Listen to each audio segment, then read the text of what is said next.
The following program contains names, places, and events that have been anonymized or fictionalized for the purposes of protection and safety. The following program is provided for entertainment purposes only, and any commentary from the hosts are strictly conjecture and should not be held as making any definitive statements about the truth or identity of any particular individuals or circumstances.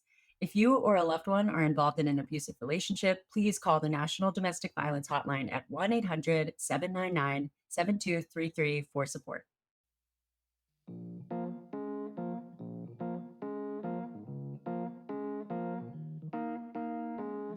Hi.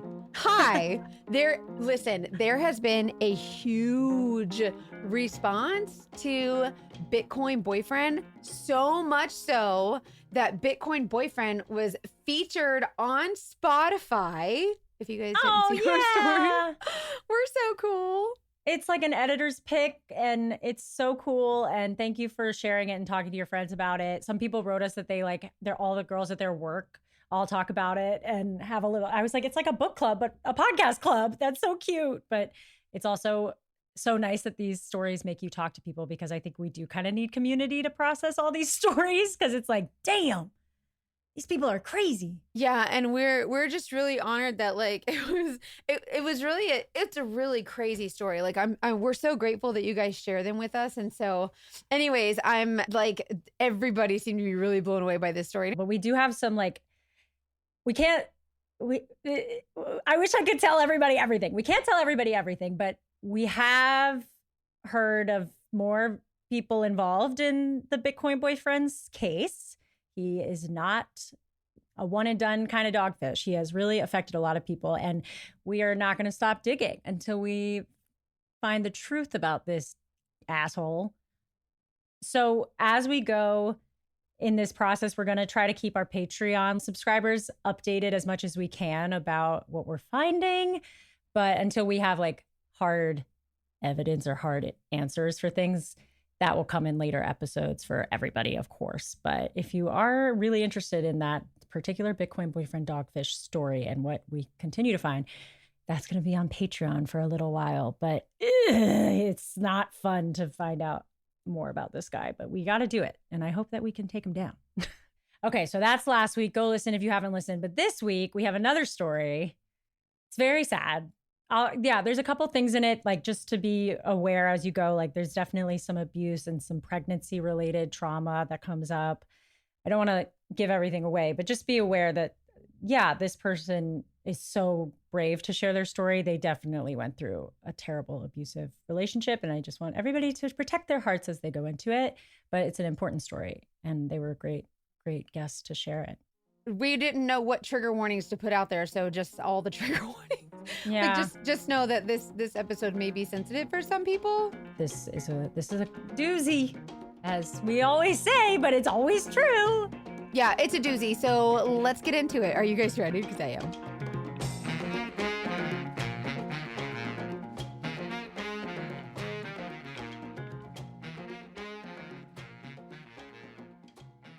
Hey, Alex, we're so glad to have you. Thank you for being here. Thank you so much. Thank you for having me. Of course. We want to give you the floor, so go ahead and take it away for us. Okay, so this story starts when I was 27 years old and decided to move to a new city. I had decided to move from southeast itty bitty little Texas to the Pacific Northwest. I had been managing a chain of local cell phone stores, and I hated life at that point. 8 months to a year earlier, had just gotten out of like an insanely abusive situation. So I was like, I don't want to be here.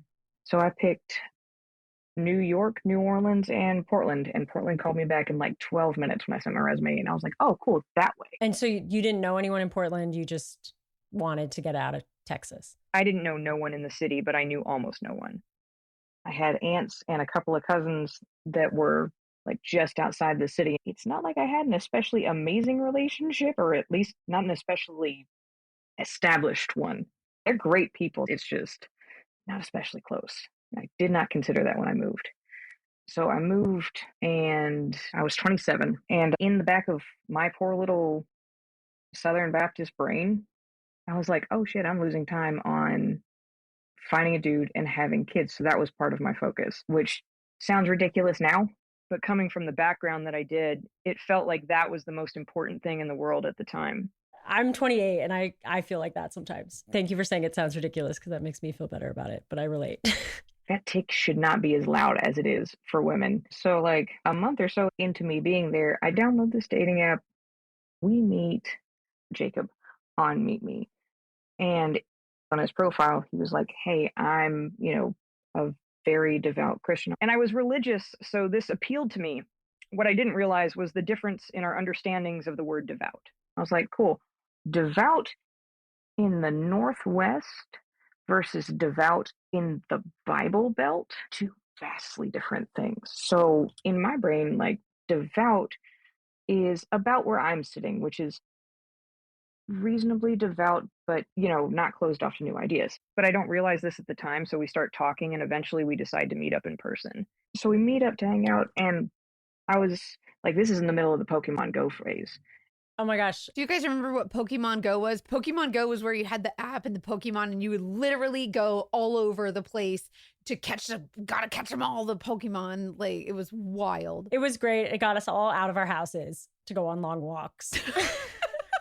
And it worked so well. Oh yeah. Now I know exactly like which summer this is. Like you've put us right. It's so funny how that was like a cultural moment.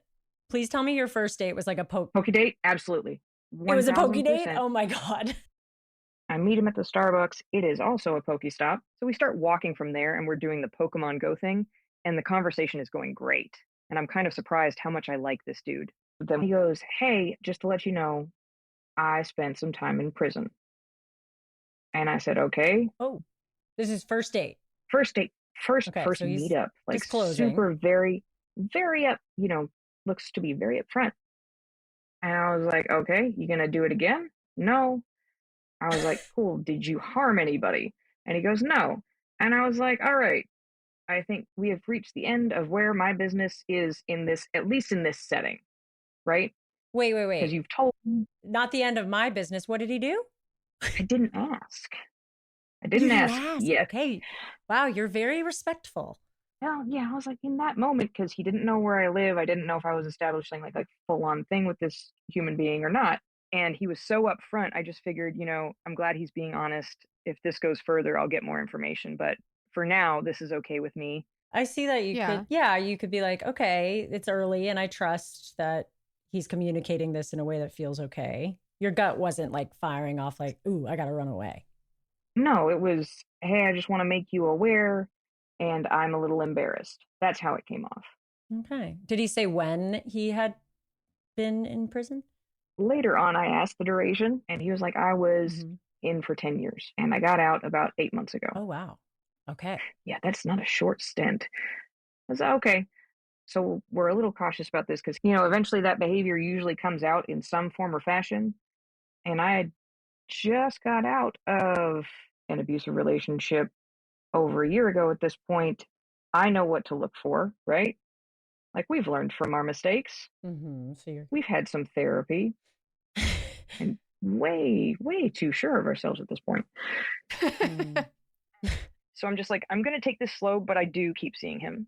So from the first point that we met up several times and we'd go to church together like every Sunday. I was like, okay, there's the false sense of security right there. It lulls you in. Okay. I can totally see that. Yeah, that seems like your values like perfectly aligned. That would seem perfect. Exactly. Yeah. And we were doing Bible study at least once a week in the middle. I was like, okay, this is absolutely a schedule that I recognize because that's you go every Wednesday in the South and you go every Sunday. And after a month or so of that kind of schedule of seeing him, he asked me on a more official date. And at this point, I feel like I know him more. I'm more comfortable. We have the same kinds of values. And I haven't really seen any behavior from him that's giving any red flags. So I say yes. And that first date was actually my birthday. So our first official date, he comes over and he has planned the entire day, which I had not had done for me ever at that point. And he brings over like a little glass, like a little crystal cup filled with multicolored pens because my neurodivergent ass is so excited about the gel pens. It is ridiculous. I don't know what it is with my thing and stationery, but it's there. I mean, that's sweet. Mackenzie knows I'm a romantic, which doesn't always work for these stories, but I hear stuff like that and I'm like, damn it, that was sweet. Oh, I know Why that does it really. have to turn into a bad thing? eventually, yes. Just hang on for it. Because in his card, that in the happy Oh birthday boy. card that he got me, was the Song of Solomon. And it was, I have found that which whom my soul loves. But I was like, oh, the feels. You're like, oh boy, you're down bad at that point. Yeah, I was like, oh, this is a very good way to start off a birthday. And then we go to like an adult arcade. It's got an arcade and like laser tag and the bumper boats and batting cages and the Dave and Buster's. Oh, okay. Yeah, Like a little bit love like that. GameWorks or something. Okay, yeah. something like that. We have to go by his parents' house because it's closest to print off the tickets. And he's like, hey, hang out in the car. I was like, no, I'm going in. And he's like, my parents are home. And I was like, that's cool. I can meet them too. So he's like, okay. Smart. So we walk in. He goes upstairs to print off the tickets. And his dad is set up in the middle of the living room watching an obnoxiously loud TV, which has golf on it, which is the world's most boring sport to watch. Oh my God, my dad used to watch it all the time. It is really boring. So boring and also funny that he's like so loud. Like it's hard to make golf that disruptive. But It is. did you meet them? I did. He stopped long enough to go, hey, this is Alex. This is who I've been seeing. We talked about her, blah, blah, blah. I was like, oh, I have already been mentioned. Solid wins. I am at least a topic Okay, of I discussion. like it. So his mom, comes up and she's this itty bitty little tiny, soft spoken woman around Jacob and his dad, who are very loud. Just kind of an interesting dynamic, but I meet both of them, and me and his dad are kind of quipping back and forth, like got along right away, and they seemed to really like me, so that was really nice. And then, we leave and go to the little arcade and do mini golf and batting cages, that kind of thing. So the date goes great, and we start discussing actual relationship because we were at the age that, you either date to marry or you just don't bother. And you mentioned that you were already kind of anxious about your timeline. At Yeah, this I point, do was. we know what does he do for a living at this point? And also, why was he in jail? I'm still like, why was he in jail? Oh, prison, not So jail. many questions. So much. Answer them, Alex. We have demands. Which one do you want first? Because I imagine at this point you talk about it. I if have you're asked, starting to get yes, into a I have. relationship. Yeah. I have, in fact, asked. And he goes, there was a misunderstanding with my first girlfriend's dad. I was 19, she was 17, and we left the state. And her dad got mad, and he had powerful friends. And I was like, those things are things, especially like in the early 2000s. And I can't find this stuff online. Like, I can't verify that anything was filed. Like, it was extremely difficult to find. So Interesting. he went to prison for kidnapping. And when this story was Kidnapping told, who? This 17-year-old girlfriend. 17-year-old girlfriend. And he says that the dad kind of got his powerful people Yep. to like make it a bigger thing than it was. Yep. And not to mention, when this conversation is happening, it's happening at his house with his parents. Oh, okay. So his parents back up what he's parents telling you, back which up. feels. Yep. Oh. His parents are backing him up? His parents are backing him up. And Yeah. his mom makes the side comment. She was like, I talked to the woman at the police station and she said, that girl wasn't even hurt. She's fine. I don't know what the big deal is.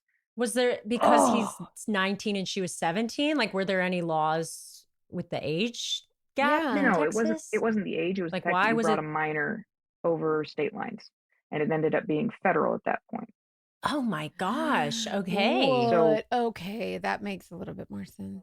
Like, you can absolutely see how this could be a plausible explanation, especially considering they are absolutely consistent in this story. Oh God. Like, they basically okay. just gaslight it away.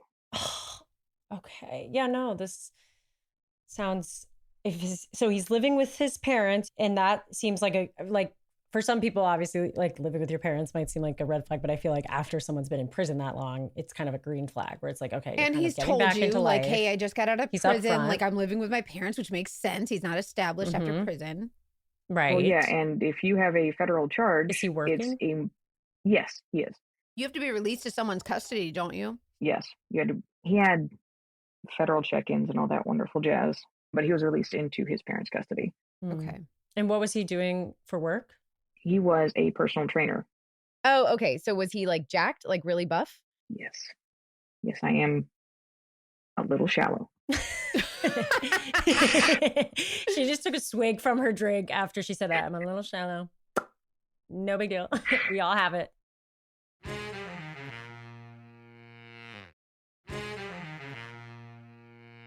Okay, so he went to prison for this misunderstanding. He didn't kill anybody. He didn't hurt anybody. So he says. Yeah. And I was like, okay.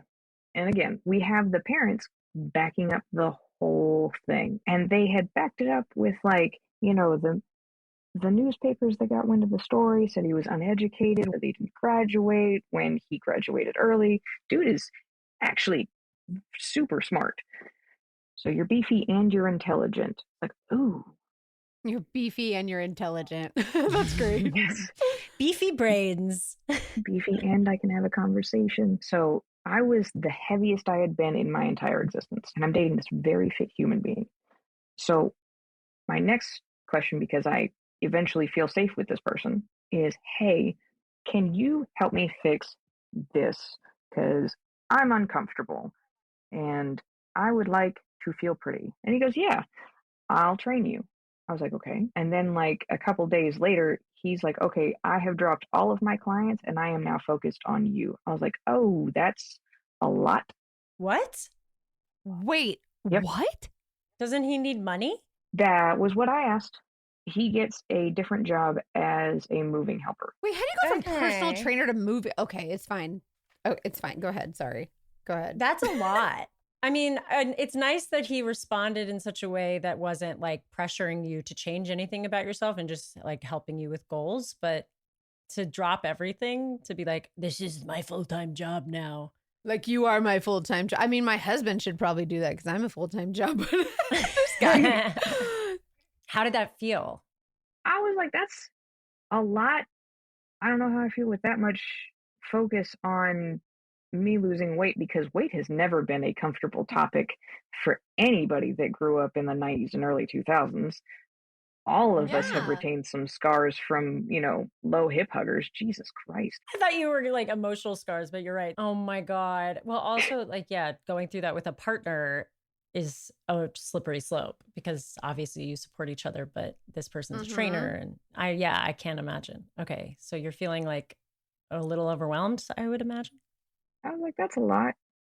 But I kind of brush it off because I think my brain interpreted it as, I guess, over enthusiasm rather than like a, hey, that's not okay. And we start doing workouts and I'm like, hey, nothing feels like it's changing. Can you kind of like lay out what I should be eating? This reminds me of Mean Girls where they give her where she gives her the snack bars that make you Oh. gain weight. Yes. I keep eating these. It's just water weight. Yeah. So he lays out he makes kind a of meal like plan for you. some generalizations and a calorie count. I was like, okay, so in this time frame, he checks in with me daily with the calorie count. I was like, okay, so this is just kind of like in my brain at this particular moment, it's holding me accountable.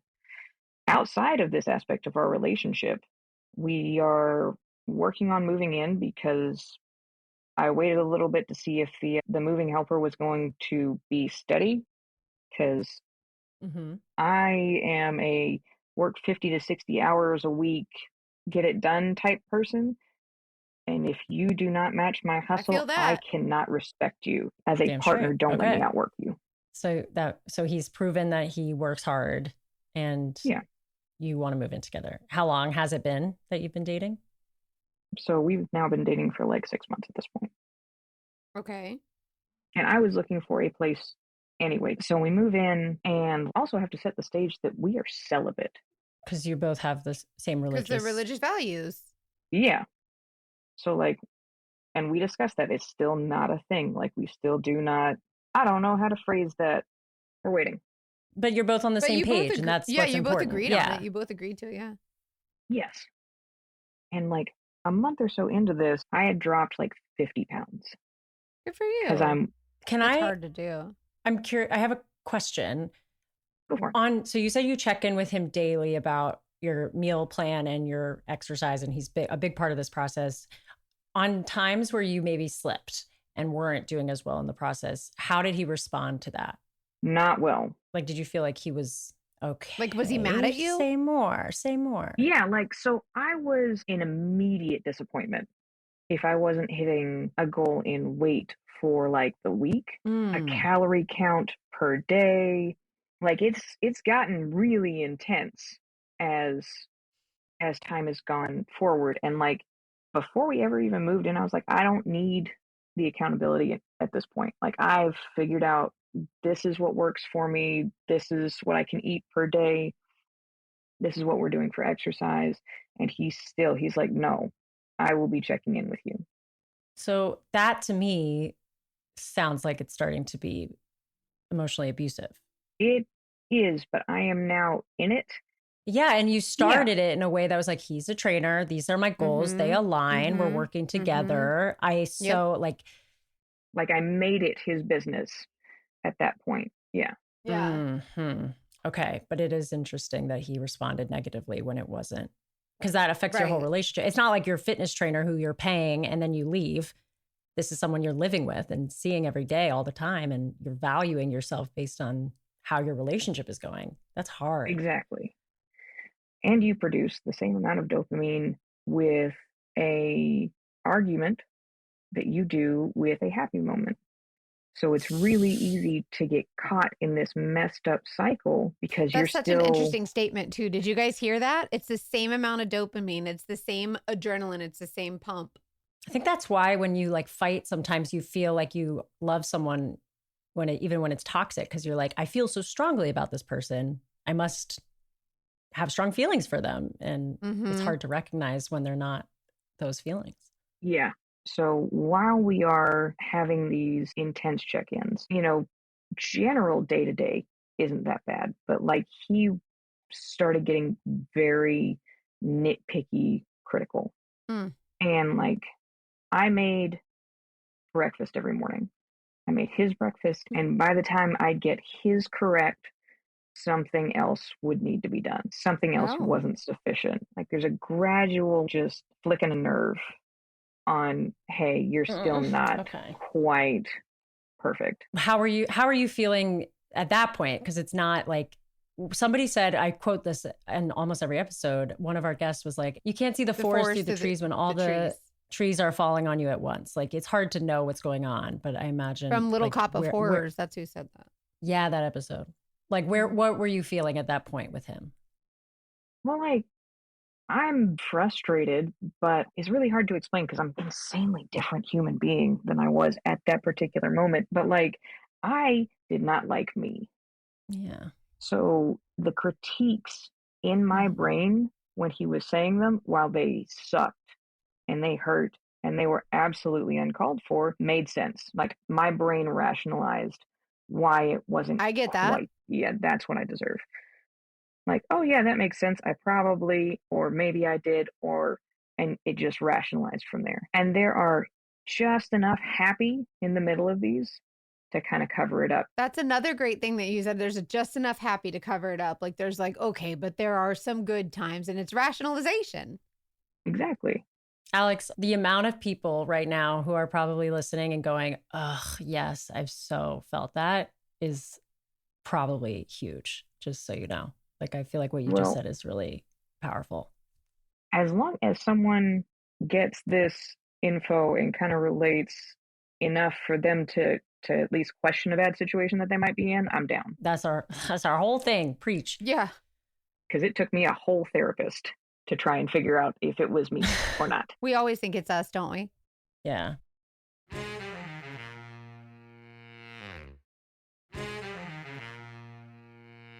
So what happened after that was going on? It was just kind of trucking forward. We get about to like 9 months or so of dating. So 3 months of living together. Valentine's Day had passed. I had a date with a side of guilt. Anytime that we ever did interact in a physical adult fashion that did not include actual intercourse, Mm-hmm. it would immediately be my fault that I tempted him into it. Oh my God. So annoying. And that would just be guilt and Interesting. shame for the next week or so. I think that's common that people use. I mean, obviously respecting everybody's choice and what they're comfortable with, but I think I think it's more common than we think using those religious values to like shame people. So what happens next? Like after, how long does this go on for? Oh, we're building, like, everything is happening all at once. It just starts stacking together. And I'm too focused on fixing the stuff that he's telling me that I'm messing up to see all of the stuff stacking at the same time. Like, he's still counting my calories. And so I'm focused on trying really hard to be perfect at that and perfect in everything else. And while I'm distracted with all of that, he is slowly bringing in more control mechanism type things that I just couldn't see or understand at that point as like what they actually were. And we're going to tack on another one because we were also doing daily Bible study. And I had to read for X amount of time and then ask him questions about what I read that wasn't like that weren't Googleable. Oh my. Oh, So he's wow. like really controlling. Like we have, yeah, looking back on it, we got to a level. So, like, obviously, the whole focus of us dating is to reach to a point of marriage. The living together was the experiment of if we can get along. And he has decided that, yeah, he can deal with me as a wife. So he goes online, he buys a ring, and like he basically decides that we're going to have sex and this is how we get married prior to an actual ceremony, which is nuts. And it was nuts at the time. I just didn't feel comfortable enough saying that out loud. Can you clarify that? So he was like, we're going to Yeah. have sex and then have a wedding ceremony. So we get into bed just to go to sleep, and he starts making moves. Everything progresses. Sex happens. And I was like, you were very clear on waiting. He's like, no, no. In God's eyes, we're married now. Because you had sex. Yes, because we had sex. So he's saying that the consummation made it legal in God's eyes. Yes. Slips on a rose gold band on my finger, and he's like, we're going to get married. And that was it. Like, that was the whole proposal. That well, okay, yes, sir. I mean, what does he want? Yeah, that What? pretty much is like, Where was your okay. Okay. Yeah, were you like kind of numb at that point? A little bit, yeah. There was a level of shock, and he had added a layer of urgency on top of it and was like, hey, I'm going to be getting married July 7th. I'm sorry. I am going to be what? I'm going to get married. Either it's going to be to you or to someone else, but you better be ready. And I was like, okay. What is this guy? What?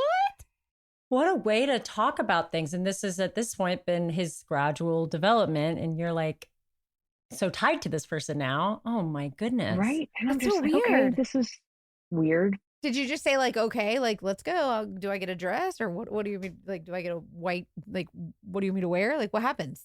So I literally throw together a full-on backyard wedding in 3 months. Like, order the dress, do most of the decorations myself by hand.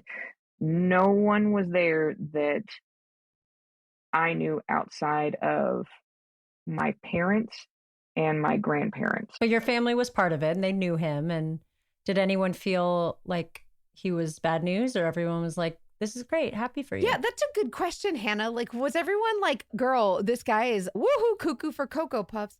My mom was a contentious spot in our relationship because she was dating a married man at the time. Oh, she's Yeah. like, I ain't got no room to talk. I'm just gonna sit here quiet. No, Okay, mama. she absolutely talked. What did she say? She was like, if you want to back out, we can call this off right now. Cause like he had made it hard to see her. They didn't get along. They did not like each other. And to be fair, I don't have the greatest relationship with my mom. Hmm. So me not That's hard because it makes it easier for him to isolate you in your Right. relationship. Yeah. Okay. like he had basically said you can't associate with this and be in a So he was telling you relationship who you could and with could not me. be around. I mean, the list wasn't that long to begin with, but I understood his point from like a religious standpoint. I was like, okay, Yeah. no, I get it. And that It's still your mom, conversation, though. it is still my mom. And eventually it got to the point where I was like, look, that's my mom. And while I know her flaws, you're going to knock that shit off because that's my mom. Also, Yeah. religiously, I mean, in a way, we're meant to love people. Like, she's not perfect. And for him to use like religion to be like, we judge her feels kind of Yeah. counterproductive. Well, it But wasn't so it's much just my judgment opinion. as he was like, there's an outlined passage here that says we don't associate with her until she acknowledges what she is doing is wrong. Okay. So he's a bit literal with his interpretation. Very literal with his interpretation. Yeah, quite literal. But she was the one that basically helped me facilitate the wedding. And that is how that happened is I told him to back up for a second, and he did. At least long enough for us to go through the wedding.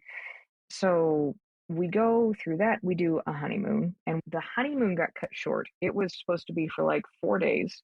And we get up there, we spend the night, and he's like, I'm bored. We're going to go home. Excuse me? Like, pardonnez-moi? What do you mean you're bored? I'm sorry. I'm sorry to The bore audacity. you, sir. The audacity. Yeah, like, Especially after not having sex for the entire duration of your dating, to say you're bored on your honeymoon is rude. But now he had already gotten his, so like it's not exciting anymore. I disagree.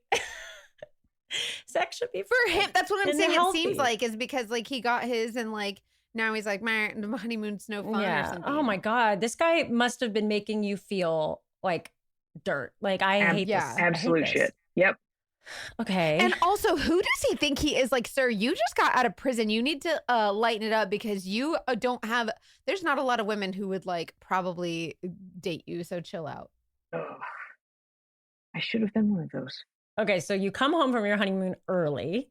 Come home from the honeymoon early, and we just go back to normal life. But he like sets his focus on establishing a place to live and getting me pregnant. Oh, okay. Yeah. But how were you feeling at that point? Like after your honeymoon and stuff, like how were you feeling? Like were you like, this is fine, everything's fine? Or were you like, oh, this is so awful, but I want to get out? Like what were you thinking? How were you feeling? So we're fighting on the way back because I'm pissed. Well, yeah.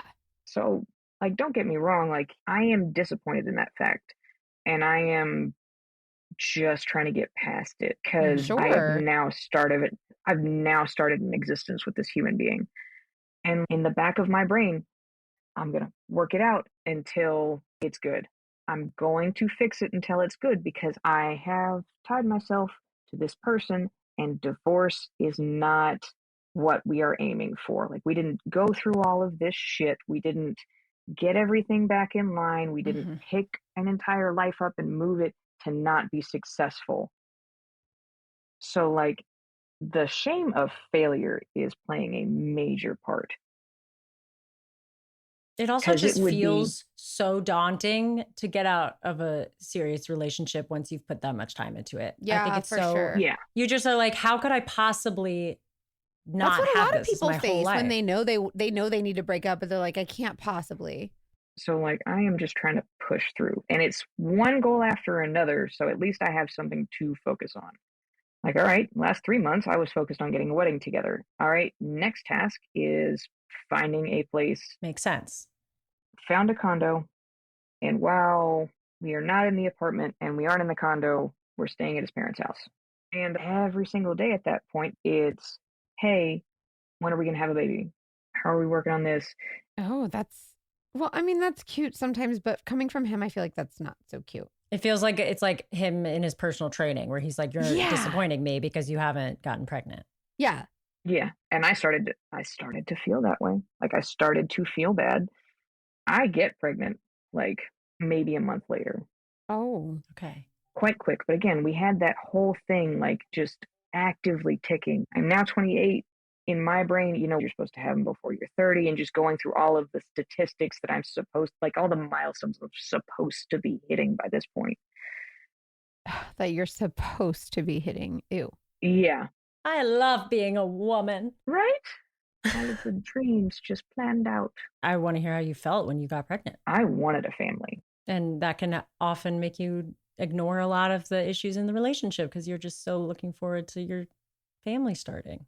And you're looking forward to the traditions and being able to make sure that you didn't repeat the stuff that you lived through. Mm-hmm. Yep.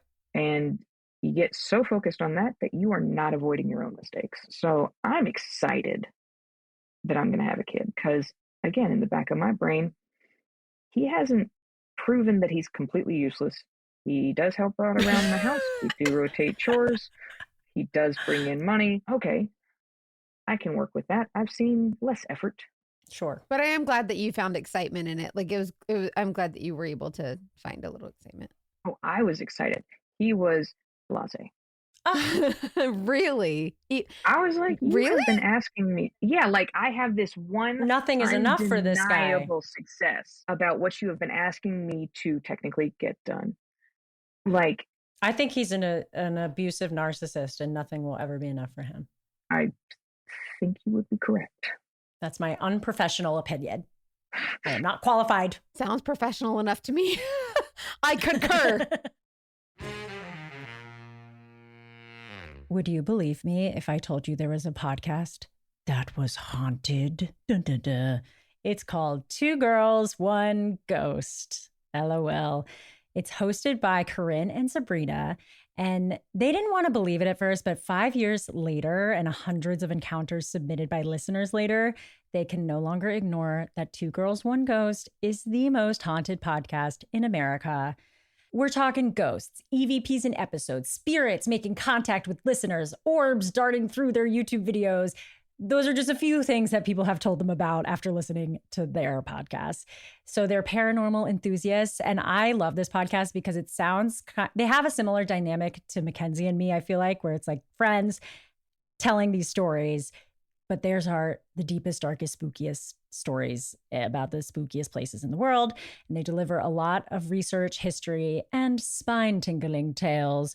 If possessed kids crawling backwards up walls or campers entranced in fairy orgies and creatures chasing drivers down back roads is your thing, then go tune in to Two Girls, One Ghost, wherever you listen to podcasts. It feels like a lot of people who listen to us probably like some ghost stories, so I think you'll like this too. New episodes are released every Thursday and Sunday, and now you can join Sabrina and Corinne every Tuesday on Patreon and share your own haunting tale live on their campfire stories. But be warned, this paranormal comedy podcast might induce a haunting or two, so listen at your own risk. So the calorie counting never stopped. Oh, man. Like those conversations did not cease. It's like my PTSD is coming up. Awful. I'm like, sorry. this is I'm awful. so sorry. Awful. Oh, While I am supposed to be gaining weight because I am making a Yes, whole you're supposed to other change human being. completely. I'm creating a human, but it's fine. Yeah, no, he asked me how much I weighed daily. Wow. And if it went up too much, he would find a reason for us to work out, which was terrifying for me because I was still terrified I was going to lose my kid. He's like taking away the excitement. Ew. And at this point, the alarm bells are going off. And I'm like, how am I going to get out of this for the first time? But I can't see a way out. And he is not allowing me to do any of the pregnancy things. No maternity shoot, no baby shower, like any of that stuff. I know those are silly things, like, but I really wanted. No, but that's It should be a that's celebration a of special life. time. And like in our faith at that point, the man controlled the finances and handled all of the things. So like I didn't get to do a nursery or like the whole nine of the things that you would want to do as a pregnant woman. Mm-hmm. I was barely allowed to get pregnancy clothes. And the only reason I think I was allowed to get maternity clothes was because I was still working and I had to at least have jeans I could fit in. This is also like when you don't give your body what you need, especially when you're pregnant, you are more tired, you have less energy, and you're foggy. So that gives him even more control and ability to manipulate you. I'm so sorry. God, I'm like grating my teeth. So, like, we start to get towards the end of my pregnancy and I get preeclampsia. I had to be induced. And after talking to my doctor now, it was most likely due to stress. I was induced a solid 9 or 10 days before my due date, and I went to the hospital, and he was there when like to drop me off. So he gets me to the hospital, and he's like, "I'm gonna stay at home until something is actually happening." And I'm like, "This is terrifying." Okay. Yeah. I was like, "I'd rather What a you be dick. here My because God. my mom's in Texas. She's not due to be here for another 5 days." And you're terrified. And he's like, I'm just going to sit here and mind my business while you're dealing with that. Great. I'm going to go watch golf. Thanks. Yeah. Thanks. So, like, my induction takes 72 hours the first time. Wow. They had given me a Pitocin drip on the highest setting they could. I was still not progressing 48 hours in. And they're like, "Hey, we're going to have to break your water." This sounds like my birth story. This is me with Ryan, 100%. I was in labor for like Really? 48 hours. Yeah. Oh I'm my so sorry. They God. had to come in. They broke my water. So my water breaks, and I am now throwing up because of the level of pain that I'm in. And I'm actively getting texts, no call, but text going, "Hey, when is this happening? What time?" And I Oh was like, my "That's not God. exactly how this works." Would you like me to time it for your schedule? You want me to send you a calendar invite so it works for you? Like this Right. guy. And he has texted me. He's like, "I had a dream. If you get the epidural, you're not going to survive and the baby's not going to survive." And I was like, that's terrifying. Oh my Like, God. I'm like, I'm not in a place to hear, read, like process any of that. They have already said I have put in danger because my blood pressure is too high. And I don't know why. He is awful. At a certain point, I'm like, nope, I'm in a hospital. If that baby's anything drops, they're cutting me open to get this kid out. I have to have one. I can't, like, my body can't do Yeah. this anymore. We were It's also into your day body. 3 at that point. I had already gotten like the labor shakes where your body's just like so damn tired and it's just an adrenaline tremor. So I'm shaking for no reason and I'm just tired and I'm scared and I'm like, nope, I have to like tap and get this. Like there's not an option. Mm-hmm. So I get the epidural. I tell him I'm getting the epidural and there's just radio silence. Oh, I'm And so at sorry. this point, I don't know how to voice because like I've already made the plea to my husband at this point. I'm like, "I want you here." Well, I don't think it's a man's place to be in that delivery room, blah, blah, blah, blah, blah. Is it the medieval times? You're not the king. Like he used a reference for the Bible, the birthing tent, for this specific cop out. And he was sitting at home playing video games on his phone. So Not, he thinks he's literally Abraham, like just waiting for his baby to be born. Like it's just, my God. yeah. So we wait, we deliver the baby, and she takes about 7 minutes, which thank God, because we had reached the end of that epidural actually functioning. After my daughter has been born and, we've done the skin to skin, I picked all of the stuff that was supposed to be healthy. Like we do the skin to skin and all that wonderful jazz. So after the skin to skin and the first latch, and God, it's a lot.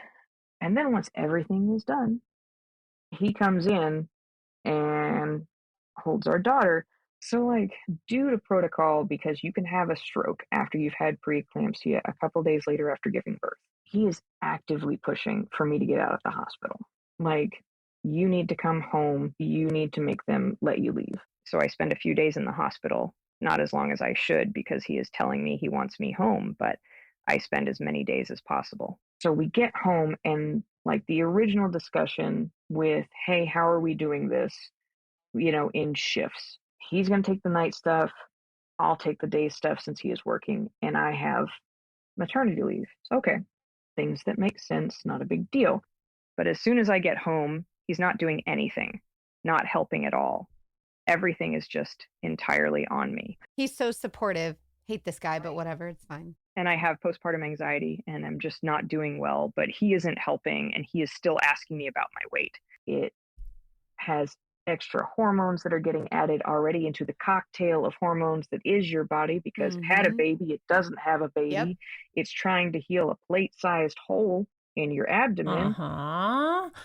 And just everything at once. I eventually tell his mom because we go on morning walks because, I'm supposed to be losing weight the moment I get out of the hospital. And I was like, dude, this is what your son is saying to me. And I need you to intervene because he has to respect somebody. And he seems to respect you the most. But like, I need help. And I need him to step up as a significant other. And I can't do this by myself. Like, I am drowning. And eventually it gets to the point where she's just like, you can't talk to me about this because it hurts my heart as a mother. You're not going to do anything to help me. You're just going to say, I don't want to hear it. Like that's. Yep. Like, no, this is your marriage and you need to work it out. Like, this is how it's set up. This is how husbands are. This is how men are. And I'm just like, there's no fucking way. His excuse for damn near everything, because like every time I've asked him to help, it's I'm recovering from a job. If I don't get sleep, my body's not going to recover. I'm going to get injured. We won't be able to make any money. And the entire time I'm like, hey, you need to do skin to skin. You need to hold her. You need to be participating because she needs to bond to you because I'm going back to work. And on top of not helping with the baby, once she goes to sleep, he's like, hey, I realize you're still healing, but you need to be performing your wifely duties. There's no reason like I shouldn't be actively serviced, even if it's not in that way. You're right. That's fine. You're right. What a dumbass. You're fine. That's fine. Yeah, no, it's great because I feel disgusting because A, I'm a first-time mom, awful. And B, every chance he gets, he's like, hey, by the way, how's your calorie count? How are you doing this? Are you doing this? What's your weight? Like just actively telling me that he's not physically attracted to me in any opportunity he gets. And I'm sad, I'm lonely, and I feel gross. So at this point, I'm just compliant because eventually it's got to get better. He has control of every last drop of the money, and I don't have anywhere to go. Wow. God bless. I feel blatantly unsupported in every single sense. Well, yeah. And I'm just like, I'm fucking sad. Eventually, my maternity leave ends and I have to go back to work. And that's when things really start to fall apart. When I am at work, for the most part, his parents have our daughter. But when it hits about 7 o'clock, they give our daughter back to him, who he hasn't bonded with. He doesn't know her cries. He doesn't know the feeding schedule. So he is texting me everything. He is asking me all of the questions like, where is this? What do I do with this? How do I do this? While I am at What's work a baby? and I am he doesn't know shit.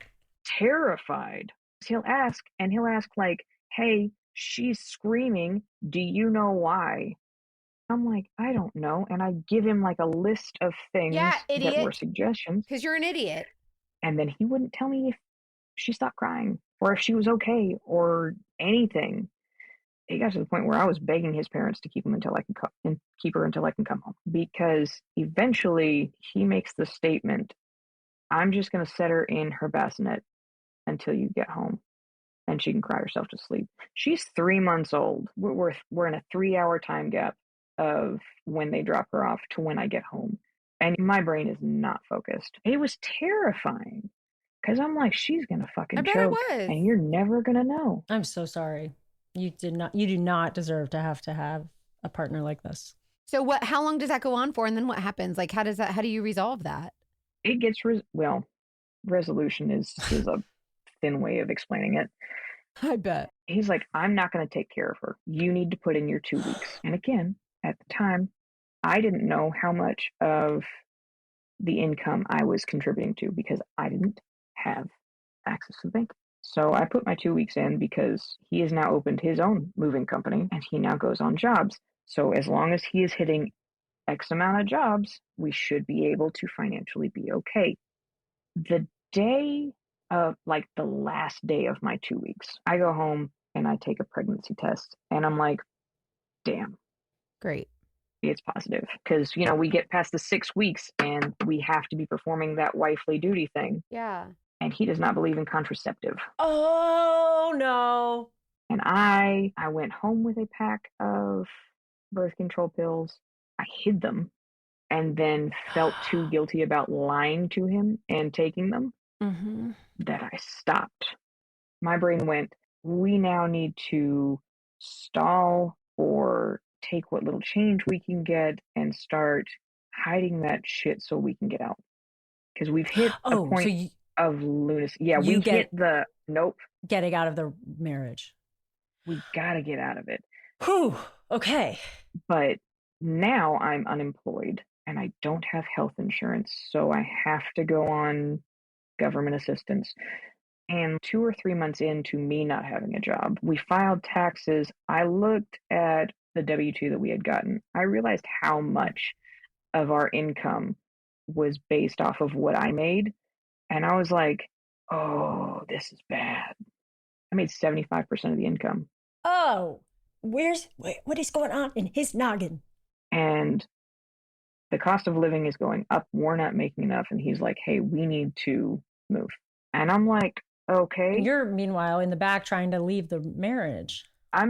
Meanwhile in the back trying to survive long enough to leave the marriage. Like, I'm not sleeping. I'm taking care of at this point, 6-month-old kid entirely by myself.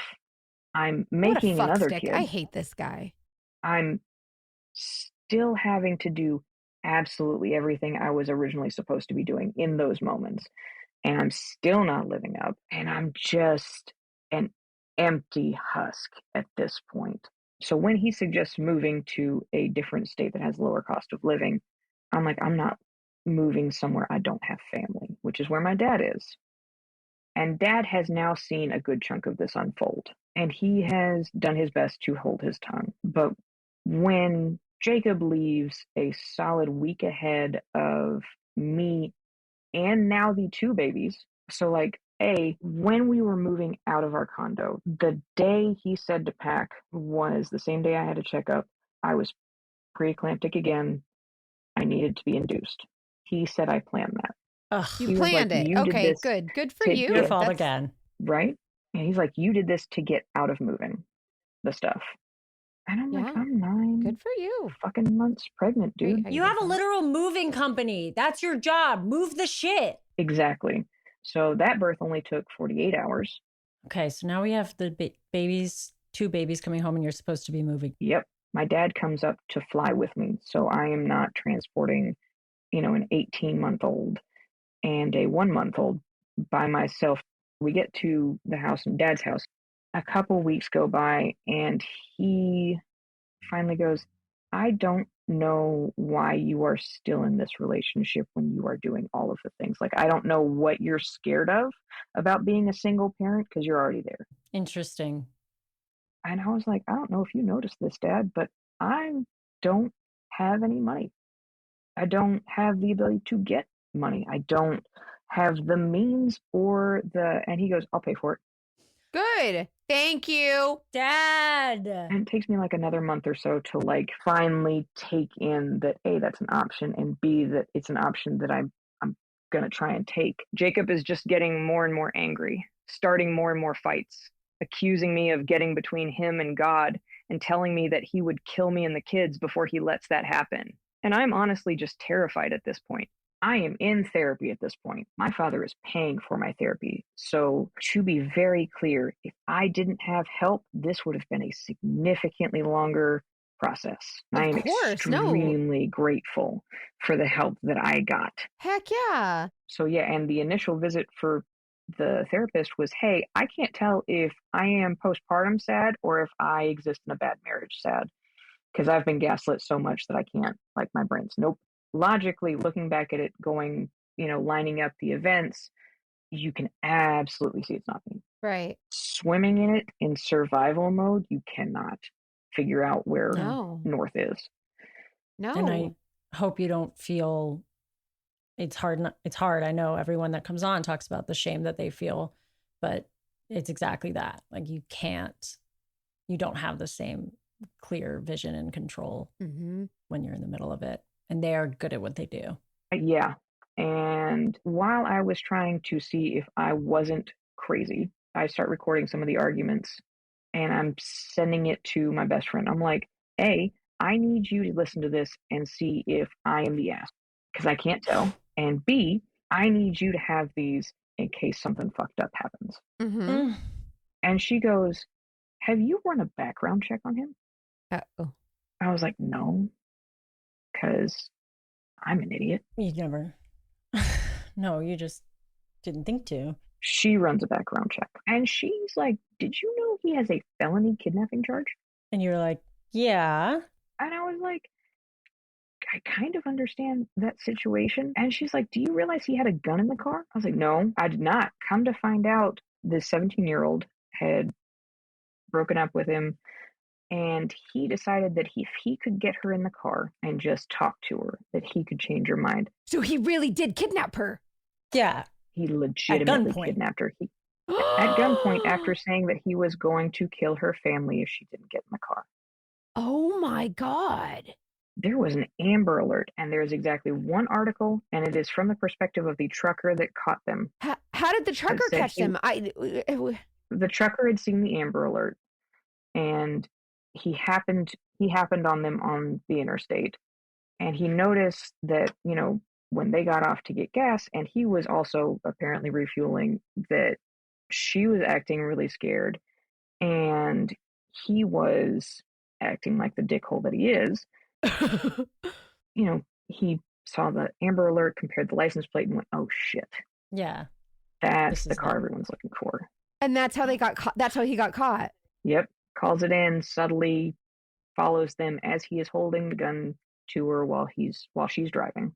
Oh my God. Wow. Because we'll see a lot of times they're like, oh, he was 18 and she was 16 or whatever, and it was fine. Like they're just so close in age and they whatever. And you write it off, but you don't realize that this really does happen even though they're close in age. Yeah. What? That's why I will always believe a girl when she says that. I will always believe her. What went through your head when you found out that's really what happened? Like, how did you feel like everything was a lie? Like, and his parents told you the story too? Like, how did you feel? The level of distrust that we hit so goddamn quick. I was like, I can't trust not one of these people. No. And I was like, every single one of them gaslit me into thinking that she was the problem. And I know better. Like, because they wanted to help him. They wanted to back him up. Not my boy. He couldn't have done that. That's crazy. You're enabling a 30-something-year-old man now. That's enough. Yeah. That's enough. And risking the life of another woman and now children. Yeah. Wow. Okay, so you find out that this was all a lie, basically. Yep. And that he's dangerous beyond. He's legitimately terrifying. What a fuckstick. And he is. I hate that guy. Oh. So that is the final straw, and I decide it's time to really get out of this. So this is complicated because we're still in Dad's house. Everybody is still in Dad's house. So we have to execute this very, very specifically in order to keep everyone safe. Yeah. So how did you get out? Like, what did you do to get out then? We're done. We're leaving. So I plan a visit to send my kids to the state where my mom lives to spend some time with her and get them out of the situation. Okay. Because I also have to have a conference with a lawyer now. Yeah. Like, to get things rolling. And I clearly cannot do that while he knows I should be at home. He has the vehicle, all of the staples. Right. So I have the initial conference with the lawyer over the phone, and both of my parents know this is what we're working towards. Mm-hmm. So my dad's walking on eggshells in his own house to try and keep the peace until we can do something about this. The moment I set up the meeting with the lawyer, I also started applying to jobs. And I got a job by the time I physically meet the lawyer. Amazing. The first meeting after the, hey, are you going to take my case meeting? Hey, are you scared for your children and yourself? Like, are you scared for their safety? I was Yes. like, absolutely. Hell yes. They have him removed within 72 hours. I made an excuse to like take the kids on a drive. I don't even remember what it was. But like, This is so hard. they're like, hey, we're going to be here, leave. I pick up the kids, we get into the car, I just get on the highway and just drive until the police officer that is removing him calls me back, says, hey, you can come back to the house, you're safe, everything's okay. So we get through the divorce. And of course, he fights me on custody hard of kids he never bothered to take care of in the first place. Eventually, I do get full custody, but in the interim, while it's all getting figured out, he has every other weekend, Thursday through Sunday. His parents have now moved here, gotten a duplex, and Jacob and his parents now live in the same duplex. They share a wall. Part of me at first is like, okay, at least his parents are involved, but it's like, I don't trust them at all. I don't trust them at all. Are you kidding? The mama was Yeah. over there like telling on the no. She was telling on Alex for the wait. No, that I don't trust her as far as I can throw her, and I'm not very strong.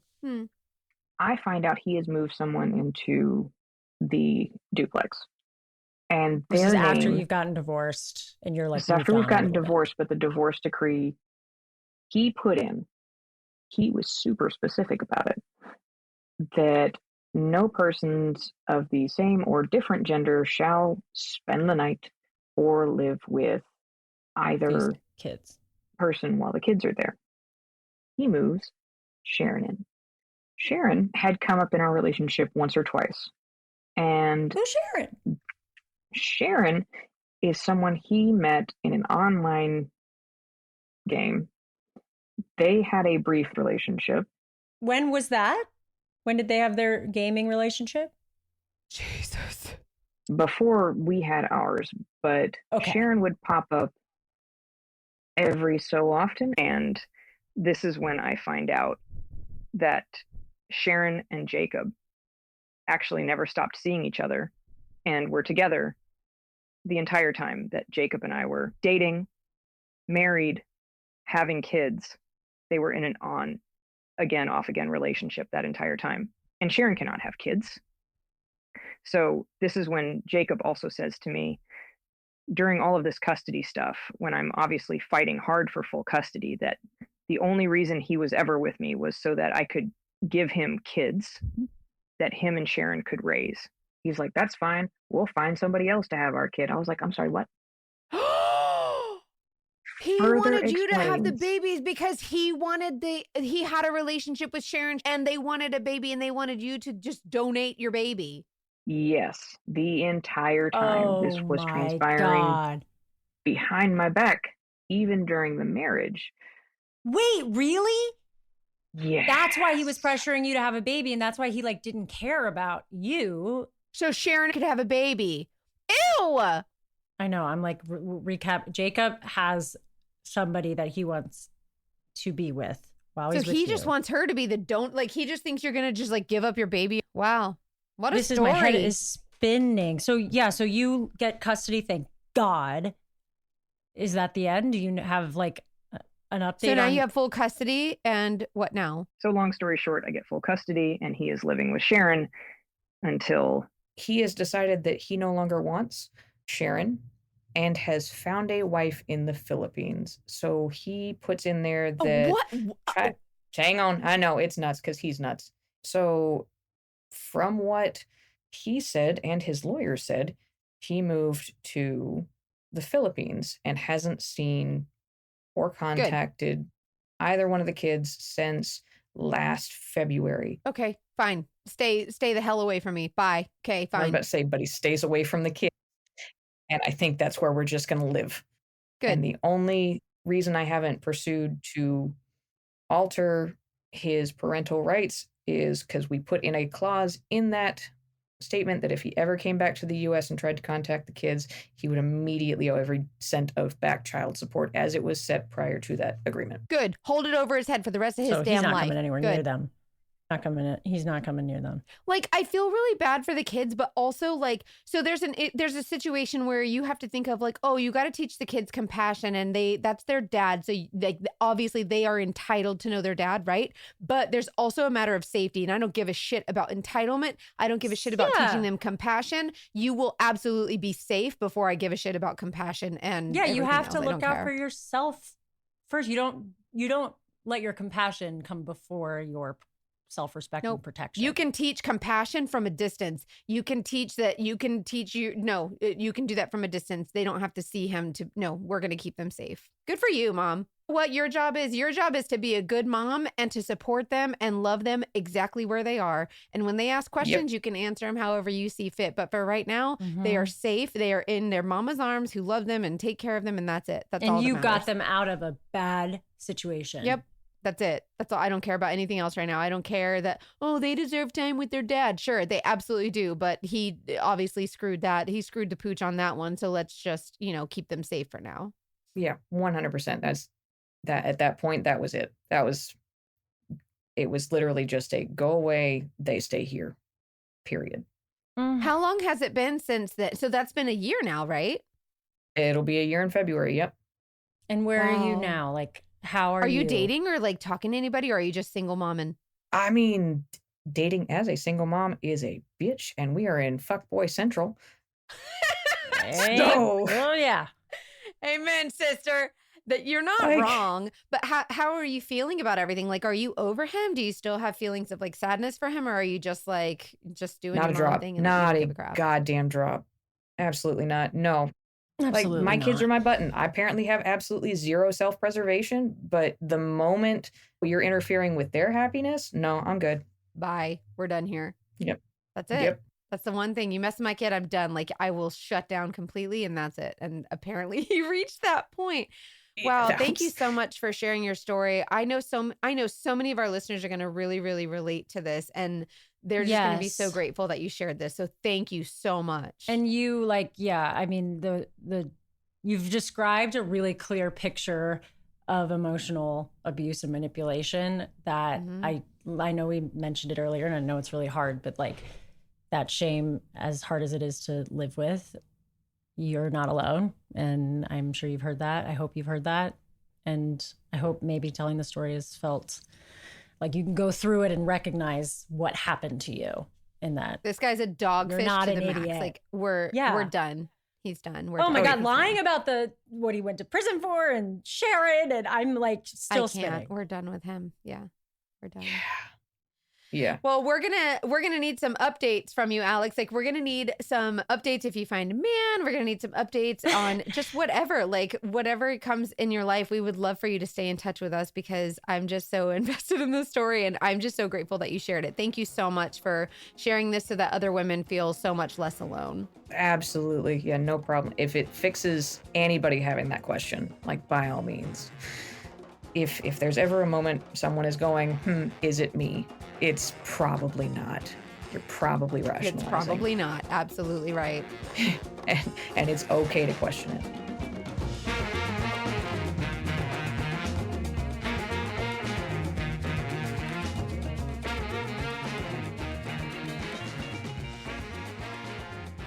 This is awful. How bad? Like, Head spinning. I had a lot of moments in this story that I had to like catch up, where I was like, wait. He's doing what? Like, he's been cheating the whole time? And like, I was so focused on the arrest. I was sure that the arrest whole thing was going to be a lie.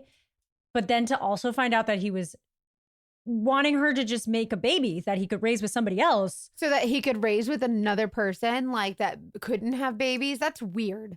So it was the armed kidnapping, which his awful. parents also supported, like the lie. They should all be in jail. For real. And then cheating, and then using her like a freaking handmaid to just make him a little babe. That's so disgusting. Like, how do you even? I was so sad when she was talking about being in the hospital and him just being like scum of the earth, the least supportive partner I've ever heard. That was just, and that's, I think that for me, like that broke my heart because if you've like, there's a lot of mamas out there, like, you know, that you need a little bit of support. And when you just have none from the one person who like, this is the other half, the other parent, like it's, and to have them not, it's heartbreaking. And then that just tore me apart. To do it in like the name of religion and to be like, yeah. God and then like to doesn't want hide me there behind or it. whatever is That's awful. so unfair to her and so unfair to everybody. I bet your mom would have some things to say to him. He's rotten. He's freaking rotten. I felt for her so much, and I also could feel that it was a hard story to share. So thank you again for coming on and sharing, because this kind of thing happens more than we want. I'm just glad that she was able to get to a place where she just has her babies and then he can go away forever. And her never, dad never, never. supporting her. Yeah, I think you just have to try to look at your children as blessings and be grateful that it's not worse than it could have been. And I love how many, we've had some great guests who are mothers who have expressed that, where they're just like, yeah, I got my kids out of this. Like, and that's a beautiful thing. Every one of them are like, I would do it again just to get my babies. So I would go through every horrible thing again in my life if it meant I could have my son. Like I absolutely a million times over, love I would Ryan. do it. He's such a good boy. I love him. Yeah, your son is also a perfect man. Like he seems 40. Like he's so polite and responsible he's very and respectful. I don't know if you guys have seen that. Like I've done makeup videos with using him as my model. Like he has like, you know, he's he is so secure in his masculinity. I love it. It's so funny. That the girls are gonna, or anyone, whoever he loves, is gonna be all over him. He is a perfect little boy. And he's only 9. Well, he's secure in a general. You did that. You made him realize that he has the right to be. A lot of times that's the one thing that keeps us going is that it's our kids. And so for her, like, although there was a lot that came with it, she got her babies and she's like, that's all I care about. Just go away. I got my babies. That's all I want. Go. Goodbye. Also, the point she made kind of reminded me of other stories I've heard of, including yours, of when you have a newborn, that's your world. And it becomes sometimes harder to put yourself first, put your relationship first. So she was kind of able to look away from maybe some of the treatment that wasn't what she wanted from her partner, just because it's like, that's not my world right now. My world is this child. And I think that makes a lot of sense. Craziness. Mackenzie shared some of her story on Patreon before, y'all. You should go listen. You to guys got it. If you're not on the Patreon, y'all got to get on the Patreon. It's a good, for $5 a month. You get a lot over on the Patreon. Like we share our guts over on the Patreon. So just join the Patreon. Dating Detectives Unfiltered. It's true. Really We literally is. edit less. Like there's just nothing filtered about it. So it's fun. And also, now I'm transitioning seamlessly into all the other places that you can check out the Dating Detectives on our Instagram, TikTok, and Facebook. It's at Dating Detectives Podcast. And we always want to hear from you. If you have a story, if you have thoughts, our email is, do you know it? Do you know it, Mackenzie? Yes, I do. It's investigate at the Dating Detectives Podcast.com. Right? Oh, is that right? Wow. Yes, that was standing ovation. Yes, finally. I got it. I feel like I was solving the puzzle on Wheel of Fortune and you got to make sure you say every word right or they'll be like, no, I'm sorry, that's wrong.